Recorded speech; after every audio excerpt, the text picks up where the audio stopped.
हिंदी में यूपीएससी की तैयारी से संबंधित प्रोग्राम्स को देखने के लिए सब्सक्राइब करें study IQ IAS Hindi. Hello students, मैं हूं डॉक्टर पंकज मिश्रा और स्टडी IQ IAS हिंदी के इस प्लेटफॉर्म पर आपका स्वागत है।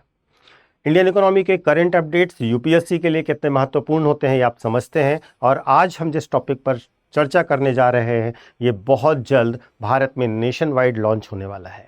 टॉपिक है यूनिफाइड लेंडिंग इंटरफेस।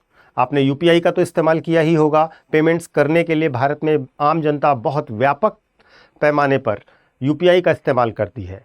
उसी लाइन पर चलते हुए एक नया डिजिटल इंटरफेस लॉन्च किया जा रहा है जो कि लोन लेना उतना ही आसान बना देगा जितना कि यूपीआई पेमेंट है। और लोन लेना किसके लिए? किसानों के लिए, स्मॉल बिजनेसेस के लिए, वुमेन सेल्फ हेल्प ग्रुप्स के लिए। तो अलग अलग सेगमेंट्स जो अभी तक लोन के मामले में बहुत पीछे रह गए और एक बड़ा इकोनॉमी का सेक्टर है, वहाँ पर उसको डिजिटलाइज करके और बहुत सिंप्लीफाइड करने के लिए यह योजना है। वास्तव में फाइनेंस मिनिस्ट्री और आरबीआई इस क्रांतिकारी योजना पर लगातार काम कर रही है और आज के वीडियो में हम इसी यूनिफाइड लेंडिंग इंटरफेस पर बात करेंगे। तो हमारा टॉपिक है यूपीआई की तर्ज पर यूएलआई, ऋण वितरण के क्षेत्र में नई डिजिटल क्रांति। हमेशा की तरह वीडियो शुरू करने से पहले मैं आपको अपना टेलीग्राम चैनल बता देता हूं। टेलीग्राम चैनल है यूपीएससी मेंटोर पंकज सर। आप इससे कनेक्ट हो जाइए। आपको यूपीएससी की तैयारी में जब भी और जहां भी कोई समस्या आ रही हो आप मुझसे कांटेक्ट कर सकते हैं इस चैनल से जुड़ करके, और वीडियो के पीडीएफ्स वगैरह प्राप्त करने हो तो वो भी यहाँ से प्राप्त कर सकते हैं। तो आज के इस वीडियो में हम लोग कौन कौन से टॉपिक्स लेंगे? सबसे पहले कि ये खबरों में क्यों है, दूसरा यूएलआई क्या होता है, यूनिफाइड लेंडिंग इंटरफेस क्या है, ये कैसे काम करेगा, इसकी वर्तमान स्थिति क्या है, जब इसे लागू करेंगे तो क्या चुनौतियां आएंगी और इसके क्या समाधान है हमारे पास, और साथ साथ हमेशा की तरह वीडियो के लास्ट में मैं अभ्यास प्रश्न भी दूंगा जिस पर हम चर्चा करेंगे और कमेंट में आप इसके जवाब देंगे। तो शुरू करते हैं आज का वीडियो। सबसे पहले ये खबरों में क्यों है, क्यों ये न्यूज़ चल रही है? तो सबसे महत्वपूर्ण क्या है कि डिपार्टमेंट ऑफ फाइनेंशियल सर्विसेज और आरबीआई की एक हाई लेवल मीटिंग हुई है अभी हाल ही में, और इस मीटिंग में यूएलआई को नेशन वाइड स्केल पर लॉन्च करने की चर्चा की गई है। तो इसको राष्ट्रीय स्तर पर लॉन्च करने की बात चल रही है, जिसमें सभी मंत्रालय और स्टेट गवर्नमेंट्स को बुलाया गया था और कहा गया कि आप सारे रिकॉर्ड्स को डिजिटलाइज कीजिए एज सुन एज पॉसिबल। इससे क्या होगा कि हम इस योजना को राष्ट्रीय स्तर पर लॉन्च कर सकेंगे। महत्वपूर्ण यह है कि वर्ष 2023 से ही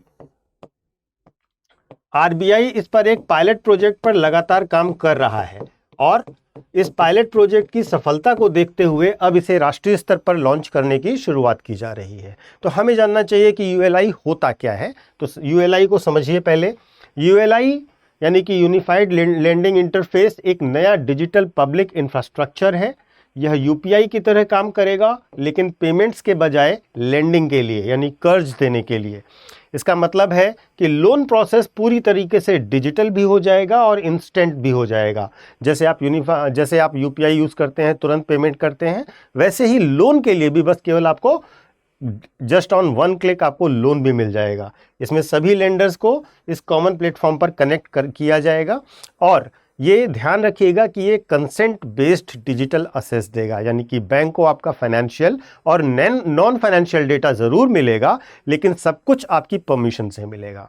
इसमें आपको लैंड रिकॉर्ड्स का भी डिजिटल असेस प्राप्त होगा और उसके साथ साथ प्राइवेसी और सिक्योरिटी का भी ध्यान रखा जाएगा। अब देखते हैं कि ये काम कैसे करेगा। तो इसके काम करने का तरीका ये होगा कि ये विभिन्न सोर्सेस से पहले डेटा कलेक्ट करेगा।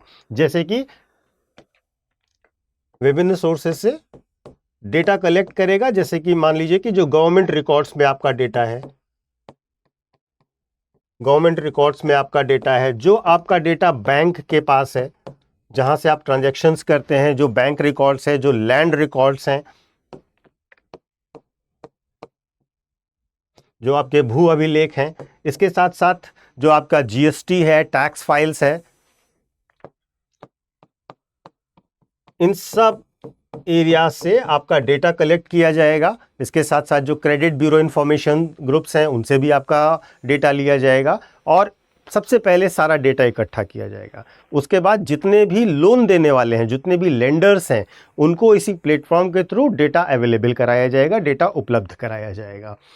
आपकी कंसेंट मिलने के बाद आपकी इंफॉर्मेशन इनसे शेयर कर दी जाएगी और आपको कुछ मिनटों में ही लोन अप्रूवल मिल जाएगा और आप उस लोन को विड्रॉ कर सकते हैं। तो ये पूरा प्रोसेस डिजिटलाइज्ड और टेक्निकली साउंड हो जाएगा। महत्वपूर्ण ये है कि ये टेस्टिंग फेज में है और जल्द ही इसको नेशन वाइड लेवल पर लॉन्च किया जाएगा। 2023 में इसको आरबीआई ने पायलट प्लेटफॉर्म के रूप में लॉन्च किया था और हाल ही में जो मीटिंग हुई है फाइनेंस मिनिस्ट्री, आरबीआई और अलग अलग डिपार्टमेंट्स की, उसमें यूएलआई को स्केल अप करने के लिए एक डिटेल्ड डिस्कशन हुआ है और सीनियर ऑफिसर्स के ये चीज़ डिसाइड की गई है कि प्रोजेक्ट को आगे बढ़ाने के लिए कंक्रीट स्टेप्स लिए जाए।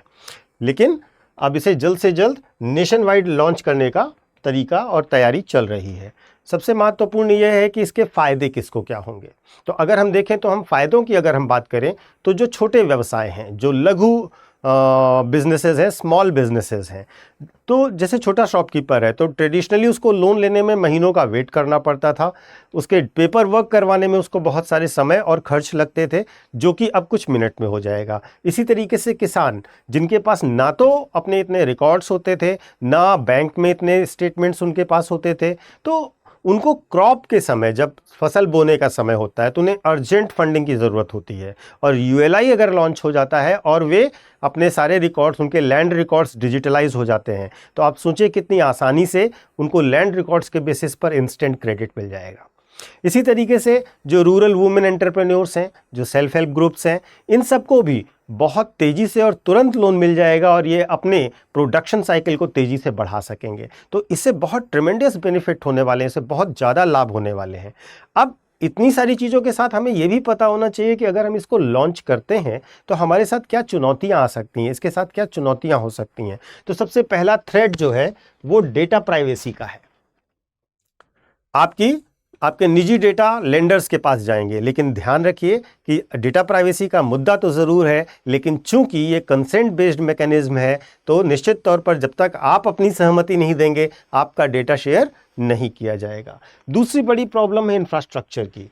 अगर ग्रामीण क्षेत्रों में देखें तो इंटरनेट कनेक्टिविटी बहुत कम है, लेकिन आप जानते हैं कि भारत सरकार की कई सारी योजनाएं गांवों में तेज और स्पीड वाले इंटरनेट की लिए काम कर रही हैं लगातार, और गवर्नमेंट इसको रिजल्ट ओरिएंटेड तरीके से काम कर रही है। इसके साथ तीसरी बड़ी समस्या है डिजिटल लिटरेसी या डिजिटल गैप। इसमें लेकिन एक बड़ी बात यह है कि डिजिटल लिटरेसी कम होने के बावजूद भी, भारत की डिजिटल लिटरेसी आज भी बहुत कम है, लेकिन इसके बावजूद भी अगर देखें तो गांव में छोटी छोटी दुकानों पर, यहाँ तक कि फलों और सब्जियों की दुकानों पर भी आप पाएंगे लोग यूपीआई का इस्तेमाल करते हैं। तो इसमें बहुत सिंपल इंटरफेस डेवलप किया जा रहा है, यूपीआई की तरह ही लोकल लैंग्वेज में सपोर्ट दिया जा रहा है, जिसकी वजह से ये प्रॉब्लम कम हो जाएगी। और इसके साथ साथ अगली समस्या ये हो सकती है स्टैंडर्डाइजेशन की, जिसमें डिफरेंट सिस्टम को इंटीग्रेट करना है, लेकिन स्टैंडर्डाइज्ड एपीआई से ये पॉसिबल हो सकता है।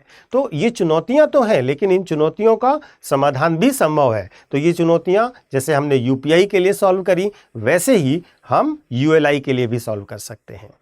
अगर हम बात करें ग्लोबल लेवल पर, वैश्विक स्तर पर क्या स्थिति है, तो चाइना में इस तरीके के सिस्टम्स मौजूद हैं, लेकिन पूरी तरीके से गवर्नमेंट कंट्रोल में है, सरकार का पूरा कंट्रोल है उनके ऊपर।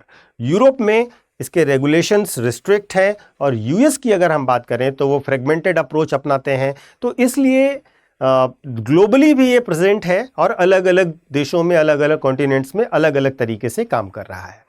भारत में यूएलआई मॉडल बहुत यूनिक रहेगा।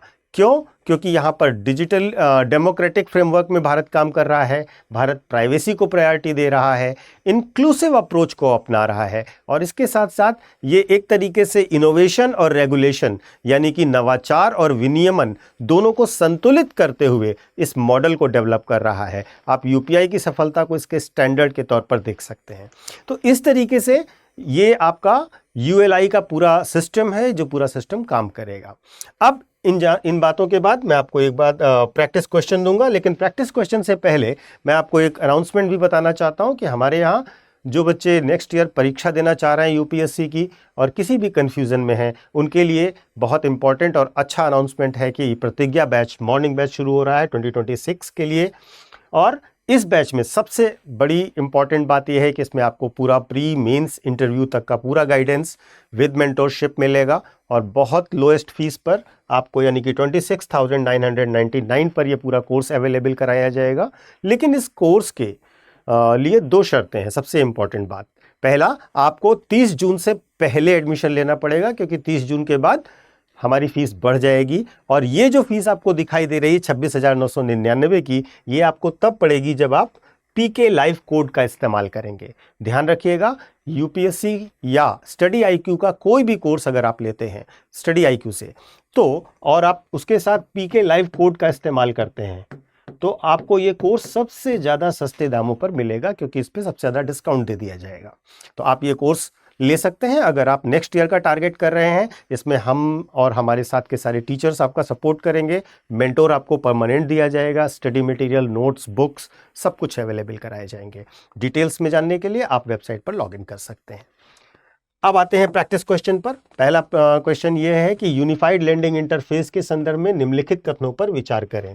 पहला, यूएलआई एक डिजिटल पब्लिक इंफ्रास्ट्रक्चर है जो क्रेडिट डिलीवरी को डिजिटलाइज करने के लिए बनाया गया है। दूसरा, यह केवल सरकारी बैंकों के लिए उपलब्ध है और प्राइवेट लेंडर्स इसका उपयोग नहीं कर सकते। तीसरा, यूएलआई में सभी डेटा सोर्सेस को स्टैंडर्डाइज्ड एपीआई के माध्यम से कनेक्ट किया गया है, जोड़ा गया है। चौथा, यह सिस्टम यूपीआई की तरह रियल टाइम में काम करता है, लेकिन पेमेंट के बजाय लेंडिंग के लिए, यानी कि भुगतान के लिए नहीं बल्कि कर्ज प्राप्त करने के लिए। तो आपको बताना है कि निम्नलिखित में से कौन से कथन सही हैं। 1, 2 और 3, 1, 3 और 4, 2, 3 और 4, 1, 2, 3, 4 सभी। इस प्रश्न का उत्तर मैं उम्मीद करता हूं आप सभी लोग, जिन बच्चों ने सीरियसली तैयारी कर रहे हैं, जो बच्चे तैयारी के प्रोसेस में आ चुके हैं, जो बच्चे यूपीएससी का ड्रीम लेके चल रहे हैं, वे सभी बच्चे कमेंट करके जवाब दें। मैं निश्चित तौर पर, व्यक्तिगत तौर पर उन जवाबों को देखूंगा और आपको रिप्लाई करूंगा। अन्य कोई भी समस्या है तो मैंने आपको टेलीग्राम चैनल बताया है, आप उस पर कॉन्टैक्ट कर सकते हैं। Thank you so much. Hindi में यूपीएससी की तैयारी से संबंधित प्रोग्राम्स को देखने के लिए सब्सक्राइब करें स्टडी IQ IAS हिंदी।